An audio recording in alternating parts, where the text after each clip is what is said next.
मध्य प्रदेश में होने वाले विधानसभा चुनाव के लिए भारतीय जनता पार्टी ने 3 केंद्रीय मंत्रियों समेत 7 सांसदों को विधानसभा चुनाव में उतारा है।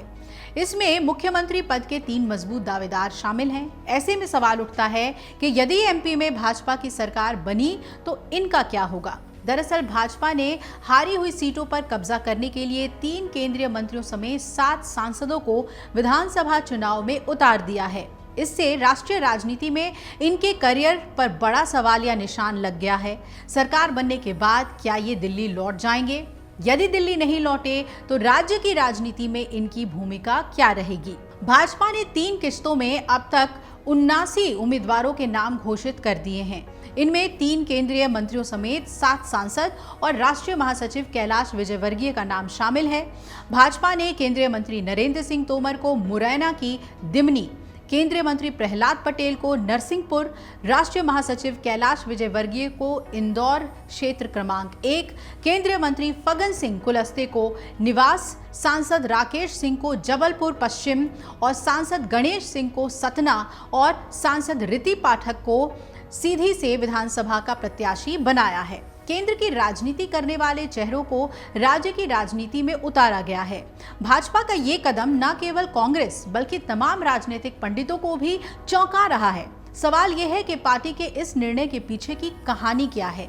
अगर भाजपा जीतेगी तो मुख्यमंत्री पद पर तो एक ही नेता बैठेगा, तब बाकियों का भविष्य क्या होगा?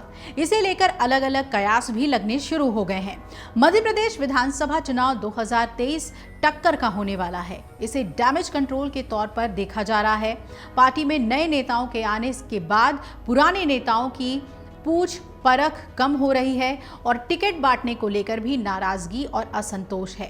पार्टी ने क्षेत्रीय कद्दावर नेताओं को प्रत्याशी बनाकर बगावत को रोकने की कोशिश की है और इससे निराश कार्यकर्ता भी एक बार फिर अलग अलग क्षेत्रों में पार्टी से जुड़ रहे हैं। बड़े नेताओं के समर्थक कार्यकर्ता भी जोश में दिखाई दे रहे हैं। तो भाजपा ने अपने केंद्रीय मंत्रियों को चुनाव मैदान में उतार कर एक मनोवैज्ञानिक दबाव कांग्रेस पर बना दिया है। पार्टी अपने प्रत्याशियों की सूची जारी नहीं कर पा रही है। कांग्रेस को अपनी रणनीति बदलनी पड़ रही है।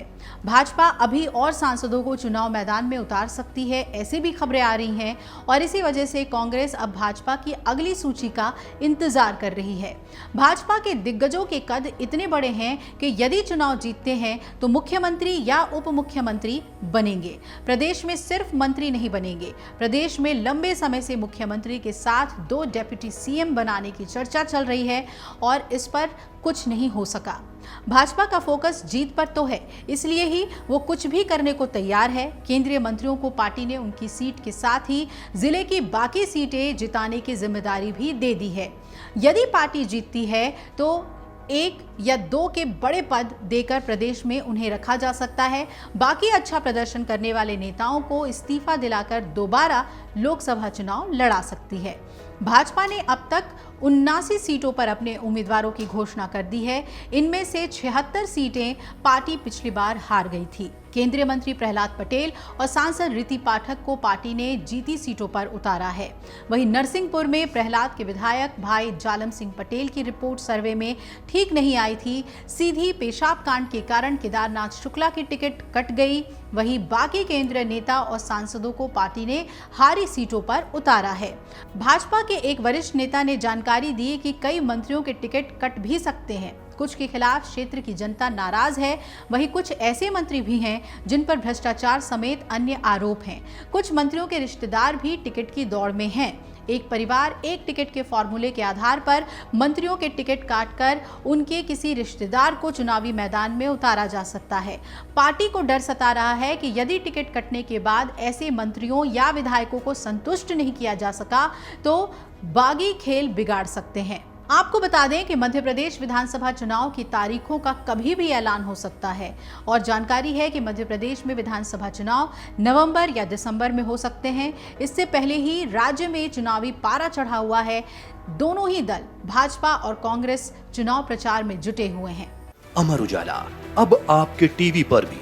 अपने स्मार्ट टीवी पर YouTube पर सर्च करें अमर उजाला, चैनल सब्सक्राइब करें और देखें ताज़ा खबरें, वो भी HD क्वालिटी में। और हाँ, बेल आइकन दबाना ना भूलें ताकि हर खबर हो आपके घर। अमर उजाला, निष्पक्ष, निर्भीक, निरंतर।